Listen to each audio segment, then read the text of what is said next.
യേശുവിൽ ഏറ്റവും അനുഗ്രഹീതരായ പ്രിയപ്പെട്ടവരെ, നിങ്ങളെല്ലാവരും വളരെ സന്തോഷമായും പ്രാർത്ഥനയോടും പ്രതീക്ഷയോടും കൂടെയൊക്കെ ദൈവത്തിൻ്റെ വചനം ഓരോ ദിവസവും കേൾക്കുന്നു, സ്വീകരിക്കുന്നു, അത് ഉൾക്കൊള്ളുന്നു. സ്വർഗത്തിലെ ദൈവം അതിയായി സന്തോഷിക്കുന്നുണ്ട്. കാരണം ദൈവത്തിൻ്റെ വചനം കേൾക്കുമ്പോൾ അത് ദൈവത്തെ അത് സന്തോഷിപ്പിക്കും. അത് നിങ്ങളുടെ ജീവിതത്തിന് അത് നന്മയായി വരും. ദൈവത്തിൻ്റെ ശക്തി ദൈവത്തിൻ്റെ വചനത്തിലാണ്. ആ ശക്തിയാണ് നിങ്ങളെ തൊടുന്നത്. ആ ശക്തിയാണ് നിങ്ങളെ അനുഗ്രഹമാക്കുന്നത്. ആ ശക്തിയാണ് നമ്മുടെ ജീവിതത്തിൻ്റെ ബലമായി മാറുന്നത്. ദൈവം അനുഗ്രഹിക്കട്ടെ. ഇന്നൊരു അനുഗ്രഹിക്കപ്പെട്ട വചനം കേൾക്കാൻ പോവുകയാണ്. ശരീരത്തെ മനസ്സിനെ എല്ലാം ഒരുക്കാം. നിങ്ങളുടെ കുടുംബത്തിന് വേണ്ടി പ്രാർത്ഥിക്കട്ടെ. ഒത്തിരി സന്തോഷമില്ലാത്തൊരു മനസ്സോടെയൊക്കെയാണോ ഇന്നിരിക്കുന്നത്? ഇന്ന് കേൾക്കുന്ന വചനം എൻ്റെ ജീവിതത്തിനൊരു ബലമാണ്. എന്നെ വിളിച്ചിട്ടൊരാൾ പറഞ്ഞു, ഒട്ടും ജീവിക്കണ്ട എന്ന് തോന്നിയൊരു സമയം. അന്നേരമാ ഈ വചനം കേട്ടത്. എനിക്ക് ഭയങ്കര ആശ്വാസമായി, എനിക്ക് ഭയങ്കര ഒരു ബലമായി. ഒട്ടും ജീവിക്കണ്ടെന്ന് തോന്നിയ സമയത്ത് അങ്ങനെയൊക്കെ ആൾക്കാർ കേൾക്കുന്നുണ്ട്. ദൈവം നിങ്ങളെ സഹായിക്കും. ഡെയിലി ബ്ലെസ്സിങ്ങിലൂടെ വചനം കേൾക്കുന്ന എല്ലാ കുടുംബങ്ങൾക്കും വേണ്ടി, എല്ലാ പ്രായത്തിലുള്ളവർക്ക് വേണ്ടി പ്രാർത്ഥിക്കുന്നു. ഇത് അയച്ചു കൊടുക്കുന്ന സ്വന്തം ഒരു കാര്യം പോലെ ഈ ശുശ്രൂഷയെ കാണുന്നവരുണ്ട്. ഈ ശുശ്രൂഷയോട് ചേർന്ന് നിന്ന് ഐക്യത്തിൽ അനേകർ ഈ വചനം കേൾക്കാൻ വേണ്ടി നല്ല മനസ്സോടെ ശ്രമിക്കുന്ന ഒത്തിരി യുവാക്കളുണ്ട്, അപ്പച്ചന്മാർ, അമ്മച്ചിമാരുണ്ട്. ഈ വചനം അയക്കാനൊന്നും അറിയില്ല, പക്ഷെ വേറൊരാളോട് ചോദിച്ച് പഠിച്ച് ഇതെങ്ങനെ അയക്കേണ്ടത്, എനിക്കിത് അറിയില്ലല്ലോ, ചെയ്ത് പറഞ്ഞു തന്നേ എന്ന് ബുക്കയിൽ എഴുതി വെച്ച് പഠിച്ച് യൂട്യൂബിൽ കേൾക്കുന്ന ഒരു വചനം വേറൊരാൾക്ക് അയച്ചു കൊടുക്കാൻ അത് എഴുതി വെച്ച് പഠിച്ച് അയക്കുന്നവരെ വരെ എനിക്കറിയാം. ദൈവം നിങ്ങളെ സഹായിക്കും, ദൈവം നിങ്ങളെ അനുഗ്രഹിക്കും. ഇന്നൊരു നല്ല ദിവസമാണ്, നല്ലൊരു വചനമാണ്. പ്രതീക്ഷയോടെ കേൾക്കാം, പ്രാർത്ഥനയോടെ കേൾക്കാം. 1 രാജാക്കന്മാരുടെ പുസ്തകം 18-ാം അധ്യായം 45-ാമത്തെ വാക്യം. 1 രാജാക്കന്മാരുടെ പുസ്തകം 18-ാം അധ്യായം 45. നൊടിയിടയിൽ, ഉടനെ, വളരെ വേഗത്തിൽ നടക്കുന്ന ഒരു കാര്യത്തെക്കുറിച്ചാണ് എഴുതിയിരിക്കുന്നത്. നൊടിയിടയിൽ ആകാശം മേഘാവൃതമായി കറുത്തിരുണ്ടു, കാറ്റുവീശി, വലിയ മഴ പെയ്തു. ആഹാബ് ജസ്രയേലിലേക്ക് രഥം ഓടിച്ചു പോയി. ഞൊടിയിടയിൽ ഒരു അനുഗ്രഹം നടന്നു എന്ന് എഴുതിയിരിക്കുകയാണ്. ഇവിടെ എന്താണെന്നറിയാമോ? നാളുകൾ നടക്കാതിരുന്നൊരു കാര്യമാണ് നൊടിയിടയിൽ നടന്നു എന്ന് എഴുതിയിരിക്കുന്നത്. വർഷങ്ങളായി മഴയില്ലാതെ ഉണങ്ങി വരണ്ട് എല്ലാം വളരെ ഭീകരമായ ഒരു അന്തരീക്ഷം.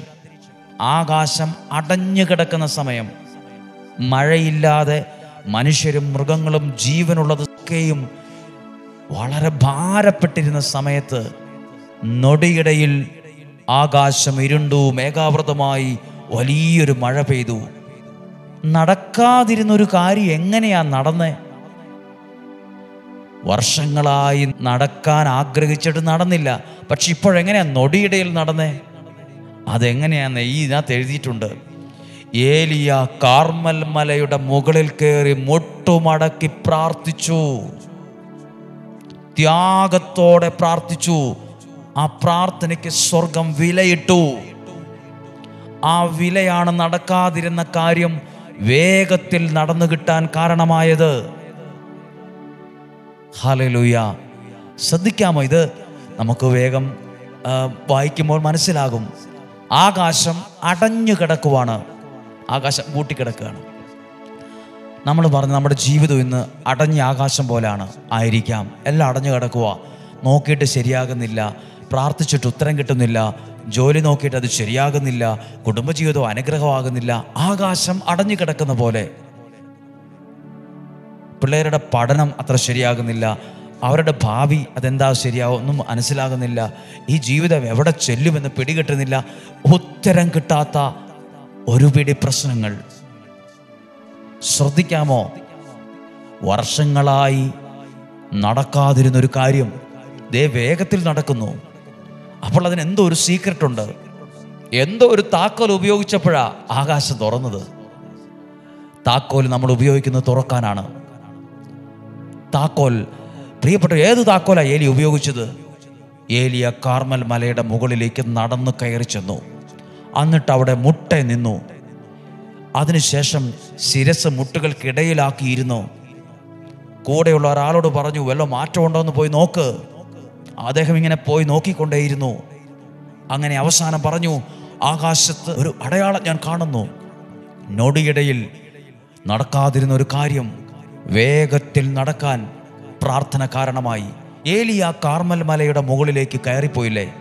ഇതുപോലെ രാവിലെ എഴുന്നേറ്റ് വചനം കേൾക്കാൻ വേണ്ടി നിങ്ങൾ കയറി വന്നു. പ്രാർത്ഥനാ മുറിയിൽ വചനം എടുത്തു, പ്രാർത്ഥിച്ചു. ചിലർ മുട്ട നിൽക്കുന്നു, ചിലർ അത് എഴുതിയെടുക്കുന്നു.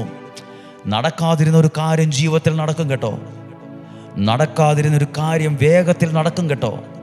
പ്രാർത്ഥനയുടെ താക്കോലിന് നാളുകളായി നടക്കാതിരുന്ന കാര്യമെന്ന് പറഞ്ഞിനി നടക്കുകയല്ലെന്ന് വിധി എഴുതിയ കാര്യത്തെ വേഗത്തിൽ നടത്തിത്തരാൻ പറ്റും.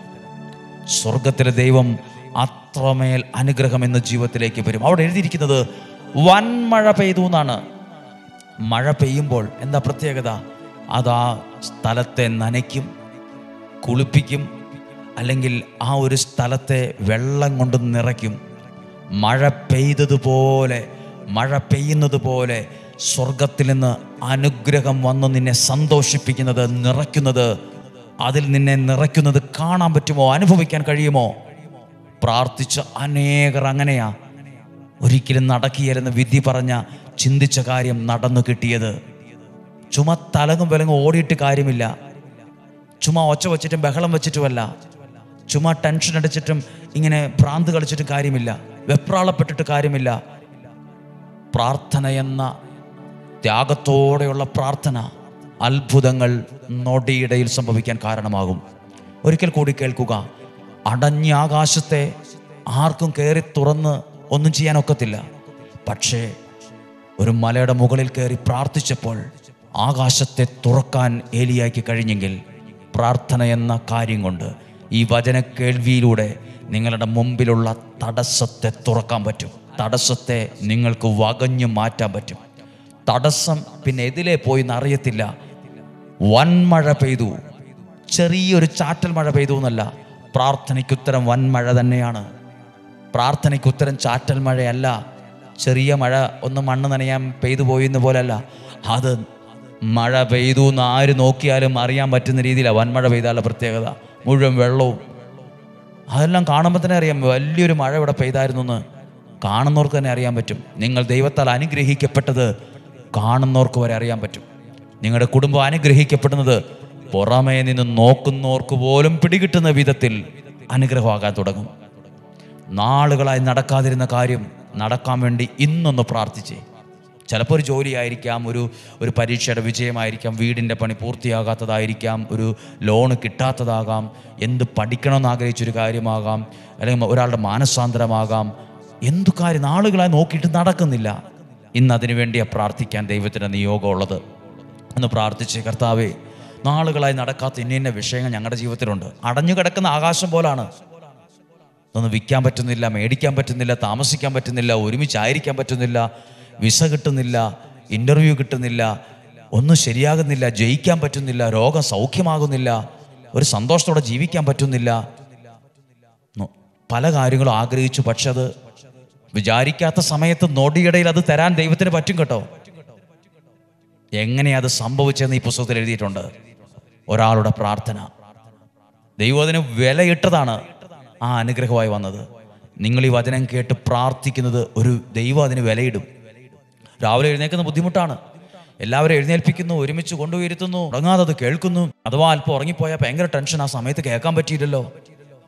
ഇത് ദൈവം വിലയിടുന്നുണ്ട്. ദൈവം ഇതിനെ കാണുന്നുണ്ട്, വിലയിടും. ദൈവം വിലയിടുന്നതാ. നാളെ വിടുതലായോ അനുഗ്രഹമായും ജീവിതത്തിൽ വന്ന് ചേരാൻ പോകുന്നത് ആ ദൈവം എൻ്റെ പ്രാർത്ഥനയ്ക്ക് തന്ന വിലയാണെന്ന് കൂട്ടിക്കോണം. നിങ്ങൾക്ക് വേണ്ടി പ്രാർത്ഥിക്കുകയാണ് പ്രിയപ്പെട്ടവരെ. ഈ വരുന്ന വെള്ളിയാഴ്ചയും ഈ ഒരു കാര്യത്തിന് വേണ്ടിയാണ് പ്രാർത്ഥിക്കാൻ പോകുന്നത്. ഈ വരുന്ന വെള്ളിയാഴ്ച ജീവിതത്തിൽ ഒത്തിരി ആഗ്രഹിച്ചിട്ട് നടക്കാത്തൊരു കാര്യത്തിന് വേണ്ടി അങ്ങനെയുള്ള 100 കണക്കിന് നിയോഗങ്ങൾക്ക് വേണ്ടി പ്രാർത്ഥിക്കാൻ പോവാണ്. നൊടിയിടയിൽ അത് നടക്കണം.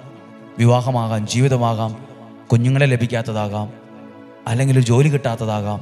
ദൈവമേ, ഇതെല്ലാം ആഗ്രഹിച്ചു, പക്ഷെ ഒന്നും ജീവിതത്തിൽ വരുന്നില്ല. അതിനുവേണ്ടി പ്രത്യേകം പ്രാർത്ഥിക്കുന്ന ദിവസമാണ് വ്യാഴാഴ്ച വൈകുന്നേരം, വെള്ളിയാഴ്ച. നിങ്ങളങ്ങനെ ആഗ്രഹിക്കുന്നെങ്കിൽ ഒരു നിയോഗം എഴുതിയിട്ട് പ്രാർത്ഥിക്കാൻ നിങ്ങളുടെ സമയവും സാഹചര്യവും ആരോഗ്യവും സാമ്പത്തികവും ഒക്കെ അനുസരിച്ച് മനസ്സുകൊണ്ട് ഒരുങ്ങുക. നിങ്ങൾക്ക് ഈ ആലയത്തിൽ ഒരു നാൾ വരാൻ പറ്റും, ഒരു സാക്ഷ്യമായി വരാൻ പറ്റും. നടക്കാത്ത കാര്യം നിങ്ങളുടെ ജീവിതത്തിൽ നടക്കും കേട്ടോ. നിങ്ങളുടെ കുടുംബത്തിനകത്ത് നടക്കുക സാക്ഷ്യമായിട്ട് വരും. നടക്കിയാലെന്ന് പറയാൻ വരട്ടെ, നടക്കിയാലെന്നും പറഞ്ഞ് ഒരു തലതിരിഞ്ഞ ചിന്തയോടെ പോകാൻ വരട്ടെ, നടക്കും. എത്ര നാൾ ഈ വചനം കേൾക്കണമെന്ന് ഒരാൾ എന്നോട് ചോദിച്ചു. യേശു നിന്നോട് എന്നാണോ പറയുന്നത് ഇത്രയൊക്കെ കേട്ടാൽ മതി, നിർത്തിക്കോ, അന്ന് വരെ. എത്ര നാൾ ഈ വചനം ഞാൻ അയച്ചു കൊടുക്കണം? യേശു നിന്നോട് പറയുകയാണ്, ഇത് അയച്ചു കൊടുക്കണ്ട, അത്ര നാൾ.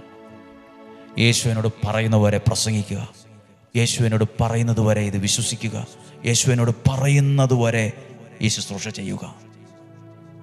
ദൈവം അനുഗ്രഹിക്കട്ടെ. നിങ്ങളുടെ കുടുംബത്തിൽ ഒരു നല്ല അനുഗ്രഹം വരാൻ പ്രാർത്ഥിക്കുക.